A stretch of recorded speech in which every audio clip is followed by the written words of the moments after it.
Assalamu alaikum everyone. I welcome you all at Grammar Gains. এবং আমরা আজকের ক্লাসে দেখব কিভাবে assertive থেকে আমরা imperative সেন্টেন্সে যেতে পারি। আমরা এর আগের ক্লাসগুলোতে এক্সক্লেমেটরি দেখেছি কিংবা আমরা assertive থেকে অন্য ফর্মগুলোতে চেঞ্জ করা ইন্টারোগেটিভে দেখেছি।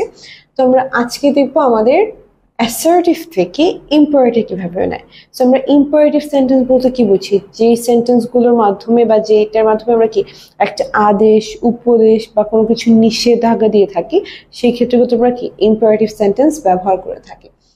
তো আমরা যদি দেখি তাহলে আমাদের রুল নাম্বার 1 সেখানে বলছে যে আমরা যখন সেন্টেন্সটা অ্যাসার্টিভে থাকবে, অর্থাৎ একটা সাধারণ বাক্যকে আমরা একটা ইম্পারেটিভ সেন্টেন্সে নেব, সেক্ষেত্রে কি হবে, আমাদের সাবজেক্টে উঠে যাবে, মূল ভার্বের প্রেজেন্ট ফর্ম বসবে প্লাস ভার্বের পরের অংশটা বসে যাবে। আমরা দেখি তো আমাদের এগুলো হচ্ছে assertive sentence. You should do the work, আমি কাউকে বলছি তোমার এই কাজটা করা উচিত। কিন্তু এটাকে যখন আমি ইম্পারেটিভে নিয়ে যাচ্ছি, আমি একটা আদেশ করছি ডু দ্য ওয়ার্ক, এই যে আপনারা দেখেন আমার কি হয়েছে, সাবজেক্টটা কিন্তু সরে গেছে, সরে যেয়ে কি হয়েছে, পরের থেকে সাবজেক্টের মূল ফর্মটা বসছে, আমি আগে যে সাবজেক্টের প্রেজেন্ট ফর্মটা বসালাম ডু, এবং ওটার পরের যে অংশটুকু আছে ডিরেক্ট সেটা চলে গেছে। আমরা যদি আরেকটা এক্সাম্পল দেখি, ইউ স্পিক দ্য ট্রুথ, আমি কাউকে বলছি সত্য কথা বলো, কিন্তু জিনিসটাকে যদি আমি অর্ডার ফর্মে নিয়ে যাই যে সত্য কথা বলো, তাহলে ক্ষেত্রে কি হচ্ছে যে আমরা বলেছিলাম আমাদের সাবজেক্ট উঠে যাবে, ইউ সরে গেছে আমাদের সেন্টেন্স থেকে, আমাদের মূল ভার্বের প্রেজেন্ট ফর্ম বসবে, এখানেও কিন্তু প্রেজেন্ট ফর্মে ছিল অনেকটা, সো এখানে একটা প্রেজেন্ট ফর্ম বসেছে এবং আমার যে বাকি অংশটুকু আছে সেটা বসে গেছে, স্পিক দ্য ট্রুথ। আমরা যদি আরেকবার দেখি, ইউ রিড দ্য বুক, সেখানে কি হয়েছে, আমাদের সাবজেক্ট সরে গেছে, রিড এর আমাদের যে প্রেজেন্ট ফর্ম তা বসেছে এবং পরের যে অংশ দ্য বুক হয়ে আমাদের সেন্টেন্সটা কি কমপ্লিট হয়েছে। এবার আমরা দেখব রুল নাম্বার 2।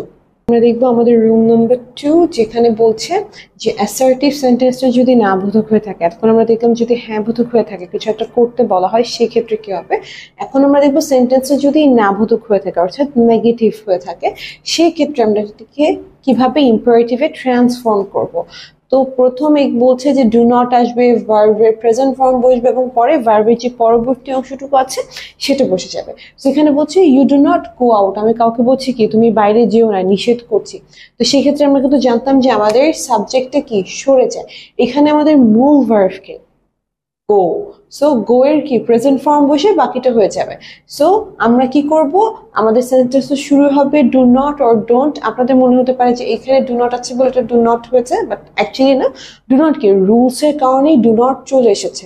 তারপর আমার মূল ভার্বের প্রেজেন্ট ফর্ম বসেছে, আমরা চাইলে ডু নটও লিখতে পারি কিংবা ডোন্টও লিখতে পারি, এবং তারপরের যে পরবর্তী অংশ সেটা বসিয়েছি। আমাদের কি হয়েছে, ডোন্ট গো আউট।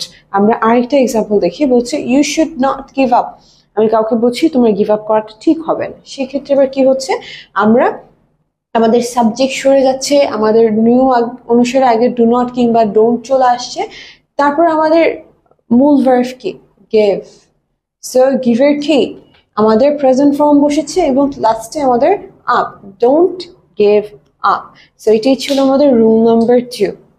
এবার আমরা দেখবো রুল নাম্বার 3, যেখানে বলছে নেভার যুক্ত অ্যাসার্টিভ সেন্টেন্সকে আমরা কিভাবে ইম্পারেটিভে ট্রান্সফর্ম করতে পারি। তো প্রথমে বলছে প্রদত্ত যে নেভারটা থাকবে, ওই নেভারটা কিন্তু সেন্টেন্সে গিয়ে তখন এক্সিস্ট করবে, তারপর আমাদের ভার্বের যে প্রেজেন্ট ফর্মটা বসবে এবং আমাদের পরবর্তী অংশটাও বসে যাবে। তো আমরা একটা এক্সাম্পল দেখি, আমাদের অ্যাকচুয়ালি কিন্তু অ্যাসার্টিভ থেকে ইম্পারেটিভ করা কিন্তু খুবই সহজ, মোটামুটি একটা নিয়ম মেনে কিন্তু সবগুলো ট্রান্সফর্ম হয়ে যায়। সো বলছি you should never tell a লাই, তোমার কখনোই কি মিথ্যা বলা উচিত না। তো কি বলেছি, যে বাক্যের যে নেভারটা থাকছে, প্রদত্ত নেভারটা, ওটা আমাদের ইম্পারেটিভ সেন্টেন্সে কি অবশ্যই থাকবে। তারপর আমাদের যে মূল ভার্ব থাকবে টেল, এটার কি বসবে, প্রেজেন্ট ফর্ম বসবে, টেলের প্রেজেন্ট ফর্ম কি টেল, এবং বাকি যে অংশ আছে আলাই, আমাদের আলাইও বসে গেছে। So you should never tell a lie হয়ে কি হয়ে গেছে ইম্পারেটিভ সেন্টেন্সে, নেভার টেল আ লাই, আমি কি করছি, কাউকে একটা উপদেশ দিচ্ছি। আগেন আমি যদি বলি you should never eat too much, তোমাদের কি খুব বেশি খাওয়া উচিত না, কারণ একঘেয়েমি ভাব চলে আসে। সো আমাদের সাবজেক্ট সরে যাবে, আমাদের কি হবে, ডিরেক্ট আমরা প্রথমে শুরুতে কি নিয়ে আসবো, আমাদের যে এক্সিস্টিং নেভারটা আছে সেটা সেন্টেন্সে চলে আসবে, তারপর আমাদের এই মূল ভার্বের প্রেজেন্ট ফর্ম বসবে এন্ড দেন আমাদের বাক্যের যেই সেন্টেন্সটা ছিল সেটাই এইভাবে বসে যাবে। সো আমাদের you should never eat too much কি হয়ে যাচ্ছে, নেভার ইট টু মাচ। অর্থাৎ ইম্পারেটিভ সেন্টেন্সে কিন্তু আমরা একটা জিনিস বারবার লক্ষ্য করছি যে আমাদের সাবজেক্ট সরে যাচ্ছে, কোনো সাবজেক্ট থাকছে না। আমরা ইন জেনারেল কোনো একটা জিনিস কাউকে বলছি, জানি আমরা উপদেশটা কিংবা আদেশটা কাউকে দিচ্ছি, কিন্তু কাকে দিচ্ছি সেটা কিন্তু আমরা কি নির্দিষ্ট করে বলে দিচ্ছি না। সো এবার আমাদের এটা ছিল রুল নাম্বার 3। এখন আমরা দেখবো রুল নাম্বার 4। এবার আমরা দেখবো রুল নাম্বার 4, যেখানে বলছে অ্যাসার্টিভ সেন্টেন্সে যদি আমাদের ফার্স্ট পারসন কিংবা থার্ড পারসন থাকে সেক্ষেত্রে আমরা এটাকে ইম্পারেটিভ সেন্টেন্সে কিভাবে ট্রান্সফর্ম করব। সো প্রথমে কি চলে আসবে, আমাদের লেট ওয়ার্ডটা চলে আসবে, লেট। দেন আমাদের যে সাবজেক্টটা থাকবে ওই সাবজেক্টের অবজেক্টিভ ফর্ম বসবে। এখন সাবজেক্টের অবজেক্টিভ ফর্ম কি, এটা আমরা হয়তো কোনো একটা ক্লাসে খুব বিস্তারিত আলোচনা করব, কিন্তু আপনারা চাইলে কিন্তু একটু খুঁজে দেখে নিতে পারবেন যে গ্রামারে দেখা যায় যে প্রত্যেকটা সাবজেক্টেরই কি একটা অবজেক্টিভ ফর্ম থাকে। আমরা হয়তো রুলস করতে গেলে এখন আমরা দেখে নিব। প্লাস আমাদের মূল ভার্বের প্রেজেন্ট ফর্ম বসবে এবং যে বাকি অংশটা আছে সেটা বসে যাবে। এখন আমরা একটা এক্সাম্পল দেখি, বলছে হি প্লেস ফুটবল, একটা খুব সাধারণ বাক্য যে সে ফুটবল খেলে। এখন আমরা কি বলেছি যে আমাদের সেন্টেন্সটা শুরু হবে কি দিয়ে, লেটস দিয়ে। আপনারা যখনই দেখবেন এরকম একটা স্বাভাবিক বাক্য আছে এবং এটাকে আমরা কি ইম্পারেটিভ করছি, তখন আমরা শুরুতে কি নিয়ে আসবো, লেটস নিয়ে আসবো। প্লেস ফুটবল, তারপর আমাদের সাবজেক্টের অবজেক্টিভ ফর্ম হি, এটা হচ্ছে আমাদের কি সাবজেক্ট, এইটারই অবজেক্টিভ ফর্মটা কি জানেন, হিম। লেট হিম প্লে ফুটবল, আমাদের এখানে কি ছিল, প্লেস ছিল, কিন্তু ওইটার মূল ভার্বের আমাদের প্রেজেন্ট ফর্মটা কি, একদম বেস ফর্ম প্লে। তো সেই জন্য আমরা কি করেছি, প্লে এবং বাকি যে ছিল ফুটবল, ফুটবল বসে গেছে। সো হি প্লেস ফুটবল কি হয়ে গেছে, লেট হিম প্লে ফুটবল। আমরা আরেকটা এক্সাম্পল দেখি, বলছে ইউ শুড গো আউট, তোমার কি বাইরে যাওয়া উচিত। তাহলে আমরা সাবজেক্টের শুরুতে কি নিয়ে এসেছি, লেট নিয়ে এসেছি। তারপর আমাদের কি এই উই এর অবজেক্টিভ ফর্ম কি, আস। সো আমি কি বলছি, আস। দেন আমাদের যে ভার্ব ছিল মূল ভার্ব সেটা প্রেজেন্ট ফর্ম এন্ড বাকি অংশ। তাহলে we should go out and let us go out. তারপর আমরা একটা এক্সাম্পল দেখবো যেখানে বলছি শি সিংস আ সং, সে কি গান গায়।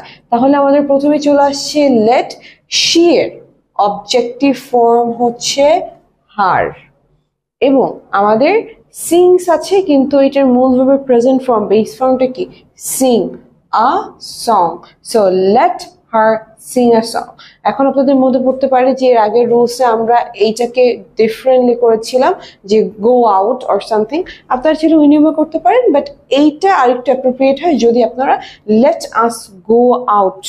তাহলে কারণ আপনি যখন গো আউট বলছেন বোঝা যাচ্ছে যে কাউকে বলছেন, কিন্তু আপনি যখন বলছেন you should go out and ওইটাকে আপনি করছেন লেট আস গো আউট, তখন আপনি কি আরেকজনকে অফার করছেন যে আমাদের কি বাইরে যাওয়া উচিত। একটা হতে পারে নিষেধাজ্ঞার ক্ষেত্রে কিংবা অর্ডার করার ক্ষেত্রে, এখানে কি করছেন, আপনি কাউকে অফার করছেন যে আমাদের বাইরে যাওয়া উচিত। সো এবার আমরা দেখবো আমাদের সর্বশেষ রুল, যেটা হচ্ছে 5 নম্বর রুলটা। এবারে আমরা দেখবো আমাদের আজকের ক্লাসের সর্বশেষ রুল, রুল নাম্বার 5, যেখানে বলছে অ্যাসার্টিভ সেন্টেন্সে যদি আবার ফার্স্ট পারসন এবং থার্ড পারসন হবে, কিন্তু এইবার এটার সাথে যদি কি নট থাকে, তাহলে সেক্ষেত্রে আমরা ইম্পারেটিভ সেন্টেন্সে কিভাবে ট্রান্সফর্ম করব। সো আগের নিয়মের মতোই প্রথমে লেট চলে আসবে, তারপর সাবজেক্টের অবজেক্টিভ ফর্ম বসবে, কিন্তু এইবার ওইটার পর কি হবে, নট বসে তারপর আমাদের মূল ভার্বের প্রেজেন্ট ফর্ম বসবে এবং তারপর কি বাকি অংশ হবে। তো বলছে we do not hate the poor, আমরা কি গরিবদেরকে অপছন্দ করি না, এটা একটা অ্যাসার্টিভ সেন্টেন্স। সেই ক্ষেত্রে আমরা কি বলেছি, প্রথমে আমাদের কি চলে আসবে, লেট চলে আসবে, তারপর আমাদের যে সাবজেক্ট ছিল তার অবজেক্টিভ ফর্ম বসবে, কিন্তু এবার কি চলে আসবে, এখানে যেহেতু ডু নট বলেছে সেটার জন্য আমাদের শুধু নট চলে আসবে এবং আমাদের সেন্টেন্সের বাকি অংশ আমরা বসাবো। তাহলে we do not hate the poor কি হয়ে গেছে, let us not hate the poor, আমরা যেন গরিবদেরকে অপছন্দ না করি, সেটা কিন্তু এটা কিন্তু খুবই জরুরি। এখানে আমরা আরেকটা এক্সাম্পল দেখবো, এটা একটু ডিফারেন্ট, আপনারা সবাই লক্ষ্য করবেন। বলছে Nabil does not tell a লাই। এখানে আমরা কি করছি, লেট আগে নিয়ে এসেছি আমাদের নিয়ম অনুযায়ী, তারপর কি হচ্ছে আমাদের লেটের পর চলে আসছে not, then Nabil tell a লাই। এই জিনিসটা কেন হলো? আমাদেরকে একটা জিনিস মাথায় রাখতে হবে যে এখানে যখন সাবজেক্টগুলো উই, আই, মি, ইউ এগুলো হচ্ছে সেক্ষেত্রে একটা, কিন্তু আমাদের সাবজেক্টের জায়গায় যদি ডিরেক্ট একটা নাউন চলে আসে, কারো নাম চলে আসে, তাহলে নটটা কি হয়ে যাবে? সেই নাউনটার আগে চলে যাবে।